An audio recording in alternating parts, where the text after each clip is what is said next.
Hello friend, कैसे हो आप सभी। कार्तिक मास में हर साल शुक्ल पक्ष की प्रतिपदा तिथि को गोवर्धन पूजा मनाई जाती है। दीपावली के ठीक एक दिन बाद यह पर्व मनाया जाता है और इसके अगले दिन ही भाई दूज मनाया जाता है। गोवर्धन पूजा के दिन भगवान की पूजा की जाती है और गिरिराज के साथ ही भगवान श्री कृष्ण की पूजा करने का विधान है। भारत के कई राज्यों में गोवर्धन पूजा को अन्नकूट भी कहा जाता है। हिंदू धर्म में गोवर्धन पूजा का बहुत महत्व होता है। इस दिन की गई पूजा भगवान श्री कृष्ण को समर्पित होती है। गोवर्धन पूजा के दिन गोवर्धन परिक्रमा करने की मान्यता है। इस दिन गोवर्धन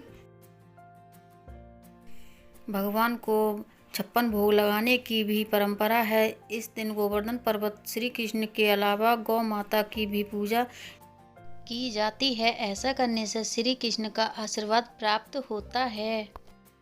इस साल गोवर्धन पूजा को लेकर बड़ी असमंजस की स्थिति बनी हुई है कि गोवर्धन पूजा आखिर 13 नवंबर को या 14 नवंबर को शुभ मुहूर्त अलग अलग दिन पर पड़ने के कारण कि यह कन्फ्यूजन बन रही है। इस बार गोवर्धन पूजा 13 या और 14 नवंबर दोनों दिन मनाई जाएगी।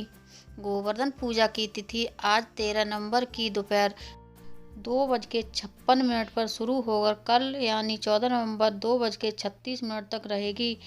उदया तिथि के अनुसार गोवर्धन पूजा 14 नवंबर को मनाई जाएगी। कुछ जगहों पर 14 नवंबर को भाई दूज मनाया जाएगा।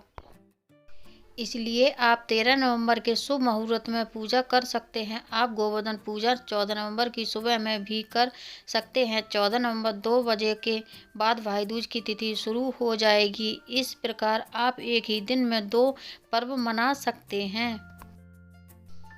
गोवर्धन पूजा सुबह के समय ही की जाती है, इसलिए 14 नवंबर पर गोवर्धन पूजा करने का शुभ मुहूर्त सुबह 6:43 से आरंभ होकर 8:52 तक रहेगा। इन 2 घंटे के दौरान आप पूजा पाठ कर सकते हैं।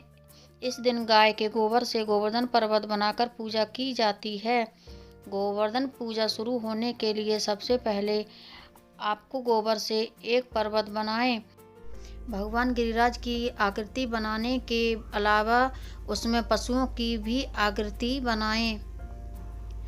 गोवर्धन पर्वत बनाने के बाद उनके पास तेल का दीपक जलाकर रखें। फिर फूल, हल्दी, चावल, चंदन, केसर और कुमकुम अर्पित करें। गोवर्धन पूजा में अन्नकूट की मिठाई का भोग लगाया जाता है और फिर उसे प्रसाद के तौर पर बांटा जाता है। खील बतासे यदि चढ़ाने के बाद भगवान गिरिराज के आगे हाथ जोड़कर प्रार्थना करें और पूजा की कथा भी पढ़ें। यह सब चीज़ें अर्पित करने के बाद गोवर्धन पर्वत की 7 बार परिक्रमा करें। ऐसा करने पर भगवान श्री कृष्ण प्रसन्न होते हैं।